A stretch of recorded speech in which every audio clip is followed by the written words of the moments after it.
السلام علیکم ناظرین، ویلکم ٹو دا چینل منتہا چاند ناول اینڈ رائٹس۔ عشق من محرم ایپیسوڈ 9۔ مجھے ایک بات سمجھ نہیں آتی، بجائے چور چکور لٹیروں کو پکڑنے کے آپ میرے ہی پیچھے کیوں پڑ گئے ہیں؟ آپ کو اس کی اسپیشل تنخواہ ملتی ہے کیا؟ مومن نے اپنے بابا کو ہی مزے سے سنا دی۔ وہ اس کی بات سن کے تب گئے۔ مومن شاہ، اپنے فضول باتوں کو اپنے تک رکھو اور میری بات کا سیدھا سیدھا جواب دو۔ آپ کیا سننا چاہتے ہیں بتا دے، میں وہی بول دیتا ہوں۔ کان کھجاتا وہ ان کے صبر کو آزما رہا تھا۔ تم، وہ کچھ کہتے کہ فون بج اٹھا۔ کال سنتے وہ مومن کو سخت گھوری سے بھی نواز رہے تھے، جو بس انہیں اگنور کر رہا تھا۔ ٹھیک ہے، اب تم جاؤ، لیکن روز آ کے یہاں اپنی حاضری لگواؤ گے؟ انہوں نے حکمیہ لہجے میں کہا۔ جی بالکل، بہت بڑا گنڈا ہوں نا میں۔ مرڈر کیا ہے میں نے، قانون کو ہاتھ میں لیا ہے، دہشت گرد ہوں، اسی لائق ہوں میں۔ مومن کا دل سخت برا ہوا تھا۔ سختی اور دکھ سے کہتا وہ باہر نکلتا چلا گیا۔ کمشنر صاحب اس کی غصے والی طبیعت کی وجہ سے بہت پریشان تھے۔ پتھروں کے گرنے سے وہ اپنا دل بھی ڈوبتا محسوس کر رہی تھی۔ گاڑی کی ونڈ اسکرین ٹوٹ چکی تھی۔ وہ گاڑی سے باہر گری ایک پہاڑی پہ تھی۔ بامشکل خود کو سنبھالے وہ اٹھتے ہوئے یزدان کو تلاش کرنے لگی، لیکن یزدان اسے کہیں نظر نہ آیا۔ اس کے ماتھے پہ چوٹ لگی تھی، جہاں سے خون بہتا ایک لکیر کی صورت میں اس کے چہرے پہ بہتا جا رہا تھا، لیکن اسے پرواہ ہی کہاں تھی۔ اسے بس یزدان کو دیکھنا تھا۔ یزدان، اونچی آواز میں چلائی تھی، لیکن کوئی جواب نہ آیا۔ یزدان، وہ پھر چاروں طرف دیکھتی پاگلوں کی طرح چلائی تھی۔ وہ ذہن پہ زور دینے لگی کہ یزدان کہاں گرا تھا۔ سب جگہ دیکھتی وہ اب واپس کھائی کی جانب بھاگی۔ وہاں اسے یزدان کی شرٹ کا ٹکڑا ملا۔ اسے اٹھاتی وہ چیخی تھی، روئی تھی۔ اس ٹکڑے کو اٹھائے وہ کھائی کی طرف دیکھتی روئی جا رہی تھی۔ اس کا یزدان اسے چھوڑ گیا تھا۔ ہمیشہ ہمیشہ کے لیے وہ اکیلی رہ گئی تھی۔ وہ بیٹھتی چلی گئی، رو رہی تھی، بلک رہی تھی، لیکن کوئی سننے والا نہ تھا۔ جو سننے والا تھا، اس کے آنسو صاف کرنے والا تھا، وہ جا چکا تھا۔ وہ اسے چھوڑ کے وہ ہچکیوں سے رو رہی تھی۔ لوگ وہاں اکٹھا ہونا شروع ہو گئے۔ گارڈز بھی پہنچ چکے تھے انہیں دیکھتے۔ وہ واپس ہوش میں آئی تھی۔ وہ وہاں نیچے، وہ یہاں، وہاں۔ انفال پاگلوں کی طرح بیہیو کر رہی تھی، کبھی نیچے کی طرف اشارہ کرتی، کبھی اپنے ہاتھوں کی طرف، اور اچانک سے اٹھتی کھائی کی طرف جانے لگی کہ دو عورتوں نے اسے پکڑ کے روکا۔ وہ خود کو چھڑا رہی تھی لیکن نہ چھڑا پائی۔ چیختے چیختے اس کا گلا ہی بند ہو چکا تھا۔ گارڈز نیچے جا چکے تھے، پولیس کو بھی انفارم کر دی گیا تھا، لیکن کسی کو کوئی امید نہ تھی۔ وہ اتنی گہری کھائی تھی کہ وہاں سے گرنے والا بچ ہی نہیں سکتا تھا۔ وہ روتے روتے گرتی اپنی حواس کھو گئی تھی۔ کیا ہوا؟ آپ ٹھیک ہے نا؟ پرویز صاحب نے بیوی کے ہاتھ سے گلاس کو گرتے ٹوٹتے دیکھا تو پریشانی سے ان کی طرف بڑھے۔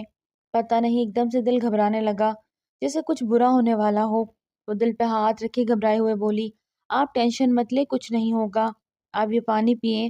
پرویز صاحب نے انہیں پانی کا گلاس تھمایا، جسے دو گھونٹ پی کے انہوں نے چھڑا دیا۔ آپ فون کریں میرے بچے کو، پوچھے وہ ٹھیک ہے؟ بیگم نے انہیں اصرار کیا تو وہ فون ملانے لگے۔ کال نہیں جا رہی تھی۔ شاید پہاڑی علاقہ ہے تو سگنل کا مسئلہ ہو۔ پرویز صاحب نے ان کو تسلی کروائی۔ اللہ کرے وہ ٹھیک ہو۔ بیگم کا دل کسی انہونی سے بری طرح گھبرا رہا تھا۔ زونی وہاں رہتے ہوئے فٹ اپ ہو چکی تھی۔ نہ اذان کا کچھ پتا تھا، نہ انفال کا۔ اس کا بس نہیں چل رہا تھا انہیں ڈھونڈ نکالے۔ کوشش تو وہ کافی کر چکی تھی، لیکن ابھی تک ناکام ہی تھی۔ ایسے میں بیل بجنے کی آواز پہ چوکی۔ لگتا ہے دونوں واپس آ گئے۔ اس کا دل دھڑکا اور فوراً سے اٹھی دروازہ کھولا، لیکن دروازہ کھولتے ہی سامنے جس ہستی کو کھڑا پایا، اس نے اس کے پیروں تلے سے زمین کھینچ لی۔ عادل تم؟ وہ ہکلائی تھی۔ سر پلیز مجھے جانے دے، میرا کیا قصور ہے؟ فہد کا بھائی روتے ہوئے مسلسل ان سے دعائی کر رہا تھا۔ چھوڑ دیں گے، بس یہ بتا دے فہد کہاں ہے؟ بلال نے مومن کا بتایا ہوا طریقہ ہی اپنایا ہوا تھا، اور اپنے خفیہ بندے سے فہد کے بھائی نوید کے خاطر مومن خود نہیں آ سکا تھا۔ اس کے پیچھے دو اہلکار لگائے ہوئے تھے کمشنر صاحب نے کہ وہ اس پہ کڑی نظر رکھیں، اس لیے بلال کو ہی تمام ہدایت کرتا وہ گھر آ گیا تھا۔ وہ فون پہ سے رابطہ میں تھا، وہ بھی اس کا اپنا کوئی پرائیویٹ نمبر تھا۔ مجھے نہیں پتا فہد بھائی 2 ہفتے سے گھر نہیں آئے، کہاں ہیں؟ کوئی نہیں جانتا، نوید نے معصوم صورت بناتے کہا۔ اچھا تو کہے گا اور ہم یقین کر لیں گے۔ سرمد نے اسے ایک تھپڑ رسید کیا تو اس کے منہ سے خون نکلنے لگا۔ سیدھی طرح بتا تیرا بھائی کہاں ہے؟ سرمد نے اس کے بال کھینچے۔ میں سچ کہہ رہا ہوں، میں نہیں جانتا۔ نوید پھر بھی اپنی بات پہ قائم تھا۔ سرمد نے اسے ایک اور تھپڑ لگایا تو وہ نازک مزاج لڑکا بے ہوش ہو گیا۔ سرمد اسے بالوں سے کھینچ کے دیکھتا اس کا سر میز پہ گرا گیا۔ سرمد نے اسے کرسیوں پہ رسیوں سے باندھا ہوا تھا۔ سرمد سزا دینے کے معاملے میں مومن ہی کا کاپی تھا۔ فون پہ بلال کو اس کی بات بتاتے وہ اسے وہاں کمرے میں بند کرایا۔ مزید ہدایت لیتا وہ کال بند کر چکا تھا۔ عادل تم یہاں کیسے؟ زونی کے تو حواس ہی کام کرنا بند ہو گئے تھے۔ کیوں؟ خوشی نہیں ہوئی مجھے یہاں دیکھ کے؟ عادل کے لہجے میں چھپا درد بھرا طنز محسوس کرتی وہ سر جھکا گئی۔ عادل اندر آ چکا تھا۔ ارد گرد دیکھتا وہ زونی کو مزید شرمندہ کر گیا۔ تو تمہیں مری آنا تھا اس لیے تم میرے ساتھ دبئی نہیں گئی؟ عادل کا اگلا سوال اسے شرمندگی کی اتھاہ گہرائیوں میں دھکیلتا چلا گیا۔ اس کے پاس اپنی صفائی کے لیے کچھ نہ بچا۔ عادل اس کے چہرے کی شرمندگی دیکھتا نرم نہیں پڑنا چاہتا تھا۔ اس کے نرم پڑنے کا مطلب تھا کہ وہ اسے دوبارہ یہ سب کرنے کا موقع فراہم کرتا۔ عادل اسے مزید کچھ نہ کہہ سکا اور یزدان کو کال ملائی لیکن فون نان ریچیبل تھا۔ کافی دیر وہ انتظار کرتا رہا۔ اس دوران اس نے زونی سے کوئی بات نہ کی۔ زونی بھی سر جھکائے مجرموں کی طرح کھڑی رہی۔ اسے رہ رہ کے دکھ ہو رہا تھا کہ اس نے عادل کے اعتبار کو کیسے ٹھیس پہنچائی، لیکن اب کچھ نہیں ہو سکتا تھا۔ وہ یزدان کے نمبر پہ میسج چھوڑتا زونی کی طرف متوجہ ہوا۔ اپنا ضروری سامان لے لو، ہمیں ابھی نکلنا ہے، انتہائی سنجیدہ انداز میں کہتا وہ زینوں کو سہما گیا۔ زونی خاموشی سے اندر گئی اور اپنا بیگ میں کپڑے ڈالتی وہ باہر نکل آئی۔ عادل اسے دیکھتا دروازے کی جانب بڑھا۔ گاڑی میں خود ڈرائیونگ سیٹ پہ بیٹھتا وہ فرنٹ ڈور زونی کے لیے کھول چکا تھا۔ مری سے اسلام آباد وہ بائی روڈ جا رہا تھا۔ فراز کو وہ پہلے ہی روانہ کر چکا تھا کہ وہ ان کی مری سے لاہور کی سیٹیں بک کروا سکے۔ عبیر مسلسل انفال کو ہوش میں لانے کی کوشش کر رہی تھی لیکن اس کا بی پی خطرناک حد تک شوٹ کر گیا تھا۔ یزدان کے گارڈز، پولیس، اس کے دوست عارف صاحب سبھی دن سے اسے تلاش میں سرگرداں تھے لیکن شام کے گہرے ہوتے سائے بارش کے موسم نے انہیں ناکام کر دیا تھا۔ یزدان، انفال چیخ مارتے ہوئے اٹھی تھی۔ عبیر نے اسے سنبھالا تھا۔ پلیز سنبھالو خود کو۔ عبیر یزدان کی وجہ سے بھی دکھی تھی۔ دوسرا انفال کی حالت دیکھ اور زیادہ دکھ کر رہی تھی۔ یزدان، میرے یزدان، وہ کہاں ہیں؟ پلیز انہیں بلاؤ۔ انفال تڑپ رہی تھی لیکن عبیر کیا کرتی؟ بس اسے خود سے لگائی کسی طرح چپ کروانے کی صحیح کر رہی تھی جو بس بکھرتی جا رہی تھی۔ اسے رہ رہ کے یزدان کی یاد آ رہی تھی۔ اگر وہ نہیں تھا تو وہ کیوں تھی؟ ایک ہی سوال بار بار اس کے ذہن میں گردش کر رہا تھا جو اسے تکلیف دے رہا تھا۔ مجھے یزدان لا دو پلیز۔ وہ عبیر سے روتے ہوئے التجا کر رہی تھی۔ سنبھالو خود کو انفال، کچھ نہیں ہوگا یزدان کو، وہ آ جائے گا، سب تلاش کر رہے ہیں، بس تم خود کو سنبھالو۔ عبیر نے اسے بہت حوصلہ دیا۔ جمی، فیضی سب وہاں موجود تھے۔ سب کو یزدان کے ایکسیڈنٹ اور غائب ہونے کا علم ہو چکا تھا۔ سب اپنی طرف سے ہر ممکن کوشش کر رہے تھے لیکن یزدان کا کہیں نام و نشان نہ مل رہا تھا، جبکہ انفال یزدان کی شرٹ کا وہ چھوٹا سا ٹکڑا ہاتھ میں تھامے تڑپ رہی تھی۔ اسلام آباد سے وہ دونوں بائی ایئر لاہور پہنچ چکے تھے۔ عادل اس بات سے انجان تھا کہ یزدان کہاں ہے، اس کے ساتھ کیا ہوا۔ وہ زونی کو لیے فلیٹ پہ پہنچا جہاں کرن پہلے سے ہی موجود تھی۔ زونی اپنے سامنے ایک غیر لڑکی کو دیکھ کے ٹھٹکی۔ یہ کون ہے؟ زونی کے ماتھے پہ دو بل پڑے۔ کرن نے سوالیہ نظروں سے عادل کی جانب دیکھا۔ میری کزن ہے۔ عادل نے بنا جھجکے اس کا تعارف کروایا۔ کزن؟ یہ یہاں کیا کر رہی ہے؟ عادل، زونی اپنے ٹون میں واپس آ چکی تھی۔ میں نے تم سے پوچھا تم یزدان بھائی کے گھر کیا کر رہی تھی؟ عادل نے لب بھینچتے سختی سے اس کے قریب ہوتے دھیمی آواز میں کہا تو وہ چپ سی ہو گئی، جبکہ کرن دل پہ پتھر رکھے منظر سے ہٹ گئی۔ اپنے شوہر کو کسی اور لڑکی کے اتنا قریب دیکھ وہ اندر سے بری طرح ٹوٹی تھی، جبکہ یہ جانتی تھی کہ اس پہ پہلا حق زونی ہی کا ہے جو وہ لے چکی تھی۔ عادل، وہ ہمارے گھر میں ہیں اور تم مجھے اتنا حق نہیں دے رہے کہ میں تم سے پوچھ سکوں کہ وہ حق تو تم نے بھی مجھ سے چھین لیا کہ تم سے پوچھوں کہ تمہیں میں گھر چھوڑ کر گیا تھا اور تم کہاں تھی؟ عادل کا ضبط کے مارے چہرہ سرخ ہو چکا تھا۔ عادل، وہ چاہ کے بھی اپنی دفاع میں کچھ نہ بول پائی۔ کیا کہتی؟ اسے جھوٹ کیا بولتی؟ اس کا یزدان کا کوٹیج میں ہونا، عادل کی غیر موجودگی میں گھر سے نکلنا، وہ ایک مرد ہو کے کیسے فراموش کر سکتا تھا؟ شاید کوئی ہوتا تو طلاق کے 3 بول کے ساتھ اب تک فارغ کر چکا ہوتا۔ I am sorry. زونی نے سر جھکائے آخر کہہ ہی دیا۔ میں نہیں جانا چاہتی تھی لیکن غصہ زدہ اورانا نے مجھے وہاں بھیج دیا اور میں زونی اعتراف جرم کر رہی تھی۔ عادل نفی میں سر ہلاتا پیچھے ہٹا۔ زونی، بہت محبت کرتا ہوں میں تم سے۔ عادل کا لہجہ ٹوٹا ہوا تھا۔ زونی نے اسے حیرت سے دیکھا۔ اور یہ میری محبت ہی ہے کہ آج تم یہاں کھڑی ہو بنا کسی سوال جواب کے۔ لیکن میری ایک بات ہمیشہ یاد رکھنا زونی، مرد کچھ بھی سہن کر لیتا ہے لیکن اپنی غیرت پہ کوئی کمپرومائز نہیں کرتا۔ وہ پلٹ گیا تھا، اس کا لہجہ دکھی تھا لیکن شدید کرب میں لگا۔ اور ایک بات، وہ لڑکی صرف میری کزن نہیں، میری بیوی ہے۔ وہ زونی کو لگا کسی نے پگھلا ہوا سیسا اس کے کانوں میں انڈیل ہی دیا۔ سر اٹھا کے وہ عادل کی پشت کو بے یقینی سے دیکھے گئی۔ مجھے کسی بھی رشتے کے لیے جھوٹ یا ملاوٹ نہیں پسند زونی۔ میں نے تمہیں سچے دل سے چاہا اور چاہتا تھا کہ تم دبئی میرے ساتھ چلو، لیکن تم نے نہ جا کے کرن کو میری زندگی میں شامل کر دیا، جو کہ میرے والدین کی پسند ہے۔ چاہتا تو تم سے جھوٹ بھی بول سکتا تھا۔ اب کی بار وہ زونی کو دیکھتا شکست خوردہ سا لگا۔ زونی کی آنکھوں سے آنسو بہنے لگے۔ لیکن جس سے بھی پیار کرو اس سے جھوٹ کیسے بولا جا سکتا ہے؟ مجھ سے نہیں ہو سکا، تمہیں اندھیرے میں نہیں رکھ سکتا، اس لیے بتا دیا۔ عادل نے گہرا سانس خارج کیا۔ ایک بوجھ تھا جو سرک گیا تھا اس کے دل سے۔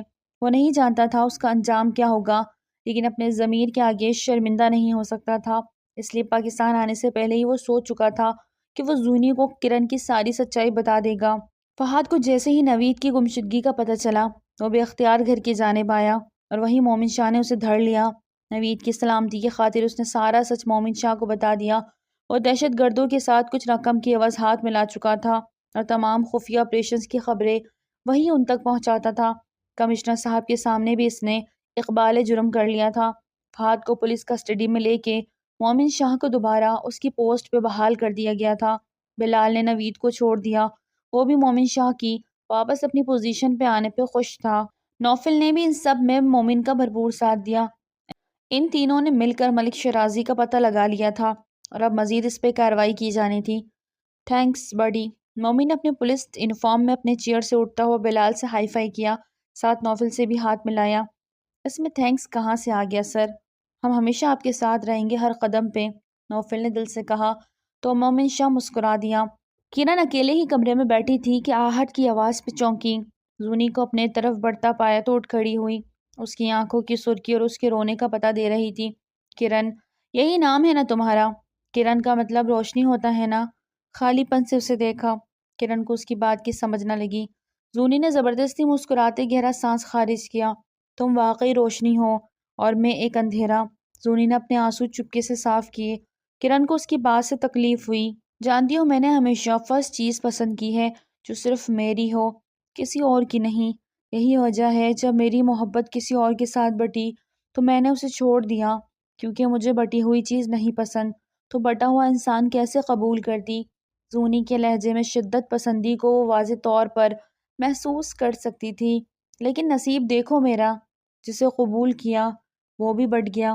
سچ ہی کہتے ہیں، انسان اپنے نصیبوں سے زیادہ کچھ نہیں پا سکتا، چاہے جتنا ہی لڑ لے نصیبوں سے۔ جو نصیب کا ہوتا ہے وہ مل کے رہتا ہے۔ زونی کے لہجے میں اب کی بات دکھ، درد، شکست سب پنہاں تھا۔ لیکن میں زونیہ شاہ ہوں، میں کمپرومائز نہیں کر سکتی۔ شاید میں ناشکری ہوں یا جو بھی کہہ لو، جو میرا ہے وہ صرف میرا ہے۔ زونی نے چہرہ اٹھا کے اسے دیکھتے کہا۔ اس کی نظروں میں چبھی تحریر کو وہ نہ سمجھ سکی۔ لیکن عادل میرا نہیں، اس نے تمہیں اپنی زندگی میں شامل کر کے مجھے احساس دلایا ہے کہ محبت وحبت کچھ نہیں ہوتی، بس ایک فریب ہے، دھوکہ ہے۔ زونی نے تنفس سے آنسو پہنچے۔ بے فکر رہو، میں جا رہی ہوں یہاں سے ہمیشہ کے لیے۔ میری بات سنیں پلیز، اتنی بڑی سزا مت دے عادل کو، وہ بہت محبت کرتے ہیں آپ سے۔ کرن اس کے راستے میں حائل ہوئی۔ مجھ سے شادی صرف ایک مجبوری تھی، ان کے والدین نے ان پہ دباؤ ڈالا تھا۔ انہوں نے صاف صاف کہہ دیا تھا کہ ان کی زندگی میں صرف آپ رہیں گی، پلیز ان سے دور مت جائیں۔ کرن رو دی۔ تم اس کی بیوی ہو، یہ بات میں کیسے بھولوں؟ تم سوتن ہو میری، میں کیسے فراموش کر دوں؟ زونی نے تیز لہجے میں پوچھا۔ میں ان سے دور چلی جاؤں گی، آپ دونوں کے بیچ میں نہیں آؤں گی، کرن نے پل میں فیصلہ کیا تھا۔ اچھا، اور تمہیں لگتا ہے کہ میں مان جاؤں گی؟ دیکھو کرن، مجھے بٹا ہوا شخص نہیں چاہیے، ہرگز نہیں، اس لیے تمہیں کوئی بھی قربانی دینے کی کوئی ضرورت نہیں۔ نہیں آپ پلیز۔ زونی نے اسے نظر انداز کیا اور باہر کی جانب قدم بڑھائے، جہاں عادل اسے بیگ لے کے جاتا دیکھتا ٹھٹکا تھا۔ عادل پلیز زونی کو روکیے، وہ جا رہی ہے، انہیں بتائیں ہمارے بیچ کچھ نہیں سوائے ایک نکاح کے رشتے کے۔ کرن نے تڑپ کر کہا۔ نکاح کوئی اہم رشتہ نہیں تمہارے لیے کرن۔ عادل نے غصے سے اسے بازو سے پکڑ کے جھنجھوڑا۔ عادل، جس رشتے میں محبت نہیں وہ کہاں پائیدار ہو سکتا ہے؟ کرن کے سوال پہ وہ لب بھینچ گیا۔ محرم ہوں تمہارا اور تم کہہ رہی ہو محبت نہیں؟ وہ غرایا تھا اور یہی بس زونی کی بس ہوئی تھی اور بیگ اٹھاتے وہ باہر کی جانب بڑھی۔ اندر جاؤ کرن، عادل نے اسے پھر سے لب کھولتے دیکھ اندر جانے کا کہا۔ وہ زونی کو جاتا دیکھ عسیس بھرے انداز میں ایک نظر عادل کو دیکھتی انہی قدموں پہ اندر کی جانب بڑھ گئی۔ اس کے اندر جاتے ہی عادل نے باہر کا رخ کیا اور زونی کا ہاتھ تھامتا اسے کھینچنے والے انداز میں اندر لے کے آیا۔ وہ اپنا ہاتھ چھڑاتی رہ گئی لیکن اس نے اس کمرے میں لا کے ہی دم لیا۔ خبردار جو ایک قدم بھی تم نے باہر نکالا ورنہ مجھ سے برا کوئی نہیں ہوگا۔ عادل نے انتہائی غصے سے زونی سے مخاطب ہوا تو وہ بھپر گئی۔ تم ہوتے کون ہو مجھے روکنے والے؟ دوسری شادی کر کے آئے ہو، مجھ پہ اپنا حق کھو چکے ہو عادل، سمجھے تم؟ زونی بھی اس کے مقابل کھڑی ہوتی اونچی آواز میں بولی، تم پہ حق جتایا ہی کب ہے میں نے؟ ہاں؟ ماتھے پہ بل ڈالے وہ اس کے قریب آیا۔ نہیں، تم کچھ بھی کہہ لو، میں یہاں نہیں رکنے والی۔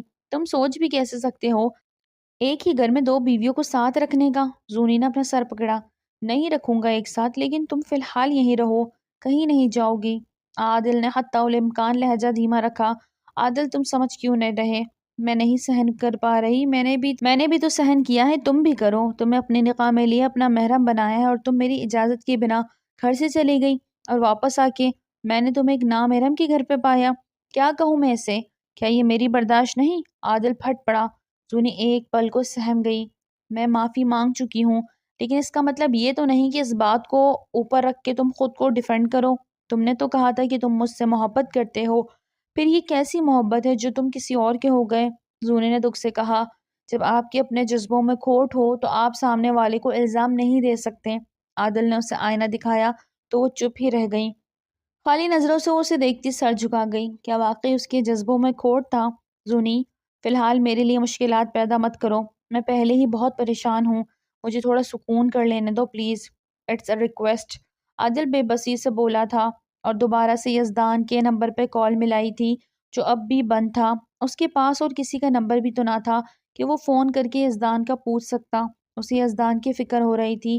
وہ کبھی بھی اس طرح کی لاپرواہی نہیں کرتا تھا، ہمیشہ اس کے فون کا جواب دیتا تھا۔ تھک ہار کر اس نے فراز کو کال ملا کے پتہ کرنے کا کہا، مجھے جلد از جلد پتہ کر کے بتاؤ، چاہے اس کے لیے تمہیں ابھی مری کیوں نہ جانا پڑے۔ عادل سے مری کا نام سنتے زونی چونکی تھی۔ وہ کس کا پتہ لگوا رہا تھا؟ زونی کو سمجھ نہ لگی۔ سر جھٹکتا وہ باہر جا چکا تھا جبکہ زونی آنکھیں بند کی اپنے آنسو اپنے اندر اتارنے لگی۔ سوتن کا وجود وہ برداشت نہیں کر سکتی تھی، لیکن اللہ نے اس کے نصیب میں سوتن لکھ دی تھی اور وہ چاہ کے بھی کچھ نہ کر سکی۔ 3 دن ہو گئے تھے وہ وہیں ابیر کے پاس تھی۔ ابیر اس کا بہت خیال رکھ رہی تھی، لیکن وہ بالکل گمسم سی ہو گئی۔ اسے کوئی ہوش نہ تھا کہ وہ کہاں ہے۔ عادل کو بھی یزدان کی گمشدگی کا علم ہو چکا تھا۔ وہ پھر سے مری پہنچ چکا تھا۔ اسے انفال کی حالت دیکھ بہت دکھ ہو رہا تھا۔ پولیس آفیسر نے اب امید چھوڑ دی تھی۔ انہوں نے اس علاقے کا چپا چپا چھان مارا تھا، لیکن کہیں بھی یزدان کی موجودگی کا پتہ نہ چلا۔ اب یہی سچ مان لیا گیا کہ وہ گہری کھائی میں گر گیا جہاں کوئی نہیں جا سکتا تھا، کیونکہ وہاں سے گرنے والا کوئی بچ ہی نہیں سکتا۔ انفال کو یقین نہ تھا کہ یزدان اس سے اللہ نے چھین لیا۔ ابھی تو اس نے یزدان کے ساتھ جینا سیکھا تھا، پھر کیسے اتنی جلدی وہ اس سے دور جا سکتا؟ اس کا دل یہ ماننے کو تیار ہی نہ تھا کہ یزدان اس دنیا میں نہیں رہا۔ وہ تل تل مر رہی تھی لیکن وہ کچھ بھی نہیں کر سکتی تھی، بس اپنی بے بسی پہ آنسو بہاتی رہی۔ عادل اسے واپس لے کے جانا چاہتا تھا۔ اب وہاں ایسا کچھ نہ تھا کہ وہ وہاں رکتے، لیکن انفال کی وہی رٹ، یزدان کے بنا نہیں جاؤں گی، اور وہ یزدان کو کہاں سے لاتے؟ ابھی تک گھر میں بھی کسی کو اطلاع نہیں دی گئی تھی۔ عادل کو رہ کے یزدان کے والدین کا دکھ ہو رہا تھا۔ پہلے سعد نے انہیں زندہ درگور کر دیا اور اب یزدان بھی انہیں داغِ مغارفت دے گیا۔ وہ کیسے برداشت کر پائیں گے؟ عادل زبردستی انفال کو ساتھ لے آیا۔ سارے راستے وہ بس سڑک کو دیکھتی رہی کہ کسی سڑک کے کنارے اسے یزدان نظر آ جائے، لیکن سب اس کی خام خیالی ہی ثابت ہوئی تھی اور وہ اسلام آباد پہنچ گئے تھے۔ یزدان کے لیے اس کی تڑپ عادل سے چھپی نہ رہ سکی۔ اسے سوائے حوصلہ دینے کے وہ اور کچھ نہیں کر سکتا تھا۔ پہلی فلائٹ سے وہ اسے لاہور لے کے جا رہا تھا۔ وہ بالکل چپ تھی لیکن اس کی آنکھوں میں ویرانی تھی۔ انفال اسے بالکل بہنوں کی طرح تھی۔ اس کا یوں اجڑنا، وہ دل سے اس کے لیے دکھ محسوس کر رہا تھا۔ یار کہاں چلے گئے ہو یزدان بھائی؟ اتنا دکھ بھلا کون دیتا ہے؟ اس کی آنکھوں کا ایک کونا بھی بھیگ گیا تھا جسے اس نے رخ پھیر کے چھپا لیا۔ جہاز اڑان بھر چکا تھا اور انفال کو لگا وہ اپنا سب کچھ پیچھے چھوڑ آئی ہے۔ مسٹر پرویز اور ان کی بیوی پہ یہ خبر پہاڑ بن کے ٹوٹی کہ یزدان اب اس دنیا میں نہیں رہا۔ ایک بار پھر سب کے رکے آنسو بہہ نکلے۔ انفال بس چپ چاپ یزدان کی شرٹ کا ٹکڑا ہاتھ میں تھامے روئے جاتی تھی۔ اس کا دل اس بات پہ یقین ہی نہیں کر رہا تھا کہ یزدان اس دنیا میں نہیں۔ انفال بیٹا، تھوڑا سا کھانا کھا لو، جب سے آئی ہو کچھ کھا ہی نہیں رہی۔ نرگس بیگم نے اس سے بارہا کوشش کی کہ وہ نارمل ہو جائے، لیکن وہ بس چپ چاپ سی ہو گئی تھی۔ مما، یزدان واپس آئیں گے تو میں کھانا کھا لوں گی۔ آنکھوں کے آنسو پھر سے بہنے لگے۔ بیٹا جو اس دنیا سے چلے جائے وہ نہیں۔ نرگس بیگم بری طرح رو دی۔ انفال خود کو بھول کے انہیں سنبھالنے لگی۔ وہ بیوی ہو کے نہیں سن کر پائی تھی تو وہ تو ماں تھی، کیسے برداشت کیا، یہ وہی جانتی تھی۔ پلیز مت روئیں، وہ واپس آئیں گے، میرا دل کہہ رہا ہے کہ وہ آئیں گے، ضرور آئیں گے، انفال نے پورے یقین سے کہا اور نرگس بیگم کو گلے سے لگا لیا۔ انہیں انفال بالکل اس وقت یزدان کی طرح محسوس ہوئی۔ گھر میں تعزیت کرنے والوں کا تانتا سا بن گیا۔ داجی تک بھی خبر پہنچ چکی تھی۔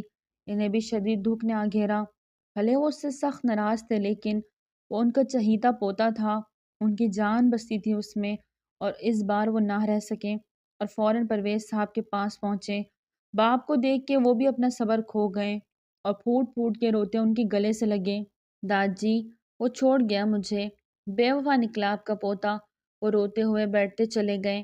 بس حوصلہ رکھو، جو اللہ کو منظور، ہم اپنے اللہ سے نہیں لڑ سکتے۔ کاش میں چلا جاتا اور وہ جوان۔ فیاض صاحب، داجی کے الفاظ نے پرویز صاحب کو مزید دکھی کر دیا۔ اللہ آپ کو ہمیشہ ہمارے سروں پہ سلامت رکھے، آپ کے ہونے سے بہت حوصلہ ہو رہا ہے، پرویز نے داجی کا ہاتھ تھامتے کہا تو انہوں نے اسے تھپکی دی۔ اندر گئی تو وہاں انفال کو دیکھا، جو آنکھوں میں آنسو لیے ان کو ہی دیکھ رہی تھی۔ داجی نے دل بڑا کرتے اس کے سر پہ شفقت بھرا ہاتھ رکھا تو وہ سر جھکاتی آنسو ضبط کرنے لگی۔ داجی نے اسے اپنے سینے سے لگایا تو وہ پھوٹ پھوٹ کے رو دی۔ کتنا ترسی تھی وہ اس آغوش کے لیے، اور آج ملی بھی تو تب جب نہ ماں ساتھ رہی نہ شوہر۔ دونوں ہی خاموش تھے، لیکن خاموشی زبان بنی۔ گلے شکوے سنے بھی جا رہے تھے، کہیں بھی جا رہے تھے۔ فروا آج ہی انفال سے مل کر گھر لوٹی تھی۔ اسے بھی یزدان کے جانے کا بہت دکھ تھا۔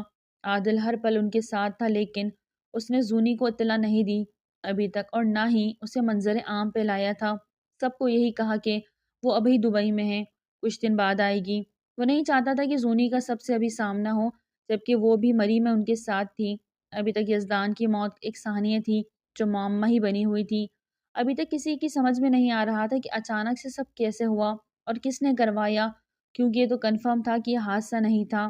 اس کا گواہ یزدان کا دوست عارف بھی تھا، جس نے ان کی گاڑی کا بم بلاسٹ کا بھی بتایا تھا۔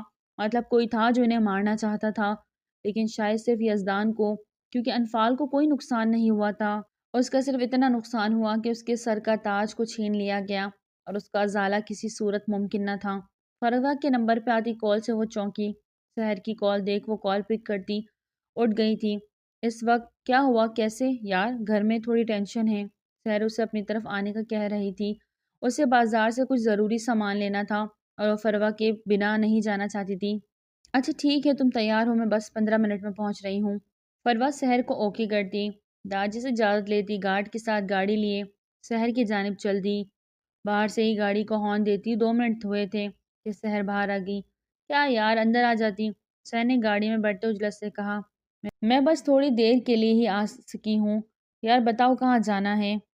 گاڑی کو روڈ پہ ڈالتے فروا نے دھیمے لہجے میں کہا۔ کیوں، کیا ہوا، سب ٹھیک ہے نا؟ سحر پریشان ہوئی۔ یزدان بھائی کی ڈیتھ ہو گئی ہے، فروا کا لہجہ روندا ہوا۔ اوہ کیسے؟ سحر دکھی انداز میں اس کی جانب مڑی۔ رستے میں اس نے مختصر ساری بات بتا دی۔ گاڑی ایک بڑے سے مال میں روکتے وہ دونوں آگے پیچھے اترتی اندر داخل ہوئی تھی۔ گارڈ بھی اپنی گاڑی سے اتر ان کے پیچھے اندر داخل ہوئے، جنہیں 2 منٹ بعد فروا نے ڈانٹ کے باہر بھگا دیا کہ وہ باہر ہی ویٹ کریں۔ وہ دونوں بک شیلف کے پاس کھڑی بکس دیکھ رہی تھی کہ سحر کے نمبر پہ کال آنے لگی۔ فروا نے دھیان نہ دیا، جبکہ وہ کال اٹینڈ کرتی دوسری طرف نکل گئی اور فروا کتاب دیکھنے میں اتنی مگن ہوئی کہ سحر کو بھول ہی گئی، اور جب ہوش آیا تو اس نے سحر کو دیکھا کہ وہ اسے کہیں نظر نہ آئی۔ یہ سحر کہاں چلی گئی؟ وہ کتاب وہیں رکھے آگے بڑھی اور سحر کو ڈھونڈنے لگی کہ اسے اپنی عقب سے آواز سنائی دی۔ اتنی جرت تمہاری، جان سے مار ڈالوں گا تمہیں میں۔ مومن شاہ وہاں موجود کسی لڑکی کی گریبان سے پکڑے کھڑا تھا، جبکہ سحر تھر تھر کانپ رہی تھی۔ بھیا پلیز، سحر نے کچھ بولنا چاہا۔ بکواس بند، چپ تمہیں تو۔ اس سے پہلے کہ وہ سحر پہ ہاتھ اٹھاتا فروا بیچ میں جا کھڑی ہوئی۔ کیا کر رہے ہو؟ کیوں تماشا لگایا ہوا ہے؟ فروا کی آواز دھیمی لیکن غصے سے بھری ہوئی تھی۔ وہ ان دونوں بہن بھائی کے بیچ کھڑی ہوئی تھی۔ تم ہٹو بیچ سے ورنہ۔ مومن اتنا غصے میں تھا کہ اسے کچھ سمجھ ہی نہیں آ رہا تھا کیا کر دے۔ سحر کا رو رو کے برا حال تھا، شکر تھا کہ وہاں لوگ نہ تھے، وہ ایریا خالی تھا، لیکن فروا کو کچھ سمجھ آ گئی تھی اس لڑکے کو وہاں سحر کے ساتھ دیکھ کے، لیکن اب اسے دوست کو تو بچانا تھا۔ کیسے پیچھے ہٹوں؟ مار ڈالو گے؟ کیسے؟ وہ میرے ساتھ یہاں آئی ہے، میں لے کے آئی ہوں اسے۔ فروا کے کہنے کی دیر تھی کہ مومن شاہ کا دماغ بری طرح گھوما تھا۔ گھما کے ایک تھپڑ فروا کے نازک گال پہ دے مارا۔ وہ اتنی زور کا تھپڑ پڑنے سے سنبھل نہ پائی اور دور جا گری۔ ایک لمحے کو اس کی آنکھوں کے سامنے اندھیرا چھا گیا، اسے کچھ بھی دکھائی نہ دیا، اور جب دینے لگا تو ایک نہیں، دو نہیں، تین بندے ایک ہی شکل کے دکھائی دے رہے تھے۔ اس کا گال سنسنا اٹھا، کان شائیں شائیں کر رہا تھا، اسے تو کچھ سمجھ ہی نہ آیا کہ اس کے ساتھ ہوا کیا۔ فروا تم ٹھیک ہو؟ سحر تڑپتی ہوئے فروا کے پاس پہنچی اور اسے اٹھانا چاہا کہ مومن نے اس کا ہاتھ غصے سے کھینچا۔ سر پلیز ایک بار میری بات سن لیں۔ نوفل گھبرا کے آگے بڑھا۔ دور دور رہو، تم سے تو آفس میں بات ہوگی، اور تم؟ نوفل سے غصے سے کہتا وہ سحر کی جانب مڑا۔ آج کے بعد اگر تم نے اس لڑکی سے کوئی تعلق رکھا تو مجھ سے برا کوئی نہیں ہوگا، سمجھی تم؟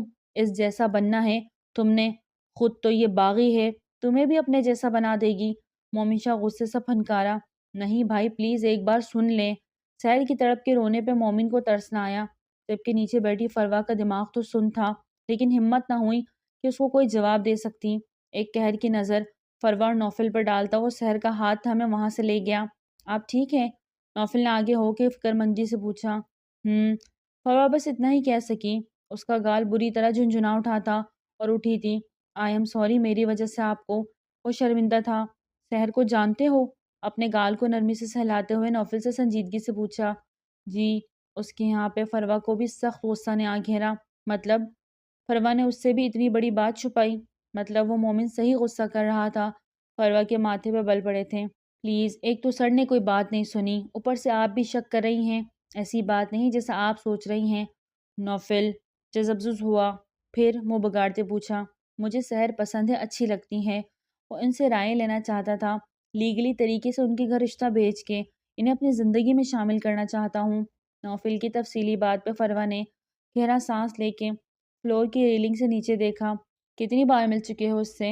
اگلا سوال نوفل کی تو آنکھوں ہی پھیل گئیں۔ یہ دوسری دفعہ۔ پہلی دفعہ سر نے سحر کو یونی سے میرے ساتھ گھر بھیجا، بس آج ہی بلایا تھا ملنے، بلکہ صرف بات کرنے، اور وہ سخت کنفیوز ہو رہا تھا۔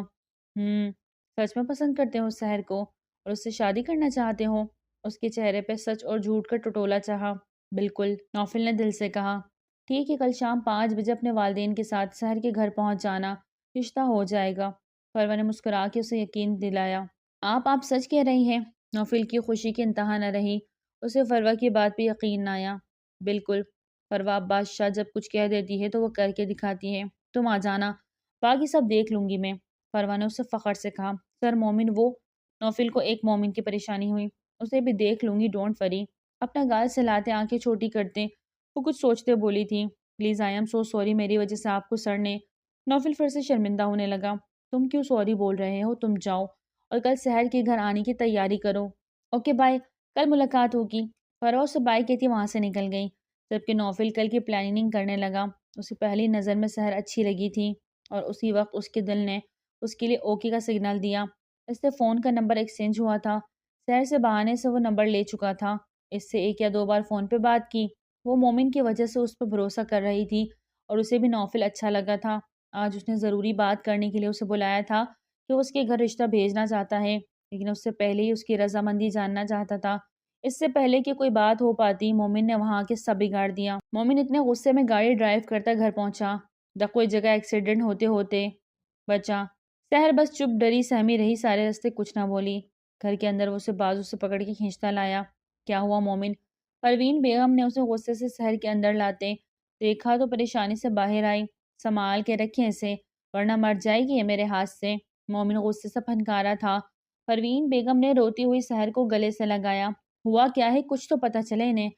آج کے بعد یہ اس فروا سے نہیں ملے گی، ختم کرے اس کے ساتھ اس کی دوستی، اپنے جیسا بنا رہی ہے اسے۔ نہیں بھائی پلیز، نہیں بھائی پلیز، فروا کا کوئی قصور نہیں، سچ میں، سحر تڑپ کے بولی۔ اچھا، وہ تمہیں اس شخص سے ملوانے کے لیے لے گئی اور تم؟ مومن بھڑکا۔ پروین بیگم نے شاکی نظرے سے بیٹی کو دیکھا۔ نہیں مما، اسے کچھ نہیں پتا، بھائی غلط سمجھ رہے ہیں، پلیز کوئی ایک بار میری بات تو پوری سن لے، سحر روتے ہوئے بے بسی سے بولی۔ مومن نے دوسری طرف رخ پھیرا۔ سحر بولنا شروع ہوئی۔ نوفل کی ساری سچائی بتا دی۔ پروین بیگم نے لب بھیجے۔ اللہ کی قسم امی، کچھ غلط نہیں کیا، ایسے مت دیکھیں ورنہ میں مر جاؤں گی۔ روتے سسکتے ماں کو دیکھا۔ مومن کا غصہ کچھ حد تک ٹھنڈا ہوا تھا۔ میں نے اس سے کہہ دیا جو فیصلہ میرے ماں باپ اور بھیا کریں گے وہی ہوگا، پلیز مجھے غلط نہ سمجھے۔ وہ ہاتھ جوڑتے بے بسی سے رو رہی تھی۔ پروین بیگم نے اس کا ہاتھ اپنے ہاتھ میں لیے اسے گلے سے لگایا۔ مجھے پورا بھروسہ ہے میری بیٹی کبھی کوئی غلط کام نہیں کر سکتی۔ پروین بیگم کے لہجے میں یقین تھا۔ مما، بھیا نے فروا کو مارا، بہت زور سے مارا اس کے منہ پہ۔ مما، اس کی کوئی غلطی نہیں تھی، اسے نہیں پتا تھا بھیا نے اسے مارا۔ وہ اب بھی بچوں کی طرح پھوٹ پھوٹ کے روتی بتا رہی تھی۔ مومن بھی ایک دم سے چپ ہوتا اسے دیکھنے لگا۔ اسے بھی ایک دم احساس ہوا کہ اسے فروا کو تھپڑ نہیں مارنا چاہیے تھا۔ بھیا، وہ چلتے ہوئے اس کے قریب آئی اور روتے ہوئے اس کے سر پہ ہاتھ رکھا۔ میں آپ کی قسم کھا کر کہتی ہوں فروا بے قصور ہے، اسے کچھ پتا نہ تھا، اور میں کیوں گئی میں نے آج بتا دیا۔ آج کے بعد کبھی ایسا نہیں کروں گی، پکا والا وعدہ۔ مومن نے اسے روتے صفائی دیتے دیکھا تو شرمندہ ہوتے گلے سے لگا لیا۔ وہ اور زیادہ رو دی۔ شی بس رونا نہیں، اسے چپ کرواتے وہ اب ایک بھائی ہی لگا۔ پروین صاحب نے اسے شاک کی نظروں سے دیکھا۔ ان کے بیٹے میں انتہا کا غصہ بھرا ہوا تھا جس سے وہ اکثر خائف ہی رہتی تھی۔ چہرہ چھپا کے وہ گھر داخل ہوئی تو پتہ چلا عادل اور داجی یزدان کے گھر گئے ہیں، تو اپنے روم کی طرف بڑھ گئی۔ دروازہ لاک کیا اور آئینے میں اپنا سوجا ہوا گال دیکھا جس میں 5 انگلیوں کے نشان تھے۔ اوہ ظالم انسان، کتنا بھاری ہاتھ ہے اس کا۔ اپنے گال پہ ہاتھ پھیرتے وہ منہ بنا کے بڑبڑائی، بھلا کوئی لڑکی کو اتنے زور کا مارتا ہے کیا؟ مجرموں کی طرح ٹریٹ کیا مجھے، چھوڑوں گی نہیں ایس پی مومن شاہ، سود سمیت بدلہ لوں گی۔ دانت کچکچاتے وہ باتھ روم کی جانب بڑھی اور ٹھنڈے پانی کی چھینٹیں مارے۔ گال جل رہا تھا، ٹھنڈا پانی ڈالنے سے کچھ پل سکون آیا۔ گیلے ٹاول سے گال کو سلاتے واپس آئینے کے سامنے جا کھڑی ہوئی۔ بدتمیز الو کا، ڈفر، جلاد، وحشی جندیو کہیں کا، اپنے ہاتھ کا پتہ نہیں اور مجھ نازک پہ ہاتھ اٹھایا۔ اپنے گال کی سوجن کو دیکھتے بے اختیار ہی آنکھیں پانیوں سے بھیگ گئیں۔ اسی لمحے موبائل پہ آتی کال دیکھتی وہ بیڈ کی جانب بڑھی۔ سحر کالنگ۔ اس نے منہ بنایا اور کال پک نہ کی۔ 1 بار 2 بار 3 بار کال آتی ہی جا رہی تھی۔ مجبوراً کال اٹھا لی۔ اب کیا ہے، کیوں رابطہ کر رہی ہو؟ اپنے بھائی کی بات نہیں سنی تم نے؟ مجھے اسی لڑکی سے کوئی رابطہ نہیں رکھنا۔ فروا کا لہجہ تلخ تھا۔ فروا پلیز مجھے معاف کر دو، سب میری غلطی ہے، میری وجہ سے بھائی نے تم پہ۔ وہ رو رہی تھی۔ تو کیا کروں اب؟ دیکھو سحر، دوبارہ کال مت کرنا مجھے، اپنا دوسرا گال بھی نہیں توڑوانا تمہارے بھائی سے، سخت لہجے میں کہتی وہ کال کاٹ گئی۔ سحر اور زیادہ پھوٹ پھوٹ کے رو دی۔ اس نے کال کی تو فون بند جا رہا تھا۔ سحر بھاگتی ہوئی مومن کے پاس گئی اور اسے روتے ہوئے بتانے لگی، بھائی وہ مجھ سے ہمیشہ کے لیے ناراض ہو گئی ہے، وہ مجھ سے اب کبھی بات نہیں کرے گی اور نہ مجھے معاف کرے گی۔ وہ مومن کو پریشان کر گئی۔ کچھ نہیں ہوگا، 2 دن بعد خود ٹھیک ہو جائے گی۔ مومن نے اسے تسلی دی۔ نہیں بھائی، وہ نہیں مانے گی، وہ بہت ضدی ہے، اس نے دوستی ختم کر دی اور وہ مجھ سے کبھی بات نہیں کرے گی۔ آپ نے اس سے کہا وہ مجھ سے دور ہو گئی۔ مومن روتی ہوئی سحر کی بات سنتا ماتھا مسل گیا۔ آگے وہ پریشان تھا کہ اس نے سحر پہ ہاتھ کیوں اٹھایا۔ اب اس کا یوں سحر سے بات کرنا، وہ مزید پریشان ہو گیا، ماتھا مسلنے لگا۔ بھائی پلیز اس سے کہیں فون بند نہ کرے، میری ایک ہی تو دوست ہے، وہ بھی مجھ سے چھن جائے گی پلیز۔ وہ پھر سے رو رہی تھی۔ اچھا تم رونا بند کرو، میں کرتا ہوں کچھ، مومن نے اسے نرمی سے کہا تو وہ ہچکیاں لیتے اسے دیکھ رہی تھی۔ کرتا ہوں تمہاری دوست سے بات، نہیں توڑے گی تم سے دوستی، مومن نے اسے یقین دلایا تو وہ منہ بھسوڑنے لگی۔ سحر کے بار بار کال کرنے پہ وہ غصے سے موبائل آف کر گئی۔ کافی دیر ٹھنڈے ٹاول سے گال کو سہلاتی رہی لیکن اس کی جلن کم نہ ہوئی۔ پھر سے آئینے کے سامنے کھڑی گال کو دیکھنے لگی۔ میرے منہ کا نقشہ ہی بگاڑ کے رکھ دیا۔ روم فریج سے برف نکال کے آئینے کے سامنے کھڑے ہوتے گال پہ لگانے لگی۔ جلاد ٹائپ ہے، کھڑوس سنگی انسان، انسان تو کہنے کے لائق ہی نہیں، شیطان ہے، پورا شیطان۔ انسان ہو یار، اور غلطی انسان سے ہی ہوتی ہے۔ اچانک سے اس کے پیچھے سے آ کے کھڑے ہوتے اس کی آخری بات سن گیا۔ فروا بری طرح چونکی تھی اور پلٹ کے اس کی جانب خفگی سے دیکھا۔ جس کی نظر اس کے گال پہ تھی، اس کا سوجا ہوا گال اور اپنے ہاتھ کا نشان دیکھ وہ مزید شرمندہ ہوا۔ کیوں آئے ہو یہاں؟ نکلو ابھی کے ابھی یہاں سے۔ فروا نے غصے سے اسے باہر جانے کا اشارہ کیا۔ سنا نہیں تم نے؟ جاؤ یہاں سے۔ اسے خاموشی سے کھڑا دیکھ وہ چلائی تھی لیکن وہ ٹس سے مس نہ ہوا بلکہ پوری وافردگی سے اسے دیکھتا رہا۔ فروا نے منہ بگاڑ کے رخ آئینے کی طرف کرتے گال پہ برف لگائی لیکن جلن سے اس کا گال بری طرح لال ہو چکا تھا۔ ادھر دیکھو، اس کو پکڑ کے اس کا رخ اپنی طرف کیا۔ ویسے ایک لڑکی کے کمرے میں آتے شرم نہیں آئی؟ اپنی بار مجھے کتنا لیکچر دے رہے تھے۔ فروا نے منہ بنا کے کہا۔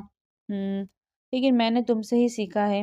اس کا گال دھیرے سے انگلی کے پوروں سے چھوا تو فروا نے خفگی سے رخ دوسری طرف پھیرا۔ تمہیں بیچ میں نہیں آنا چاہیے تھا۔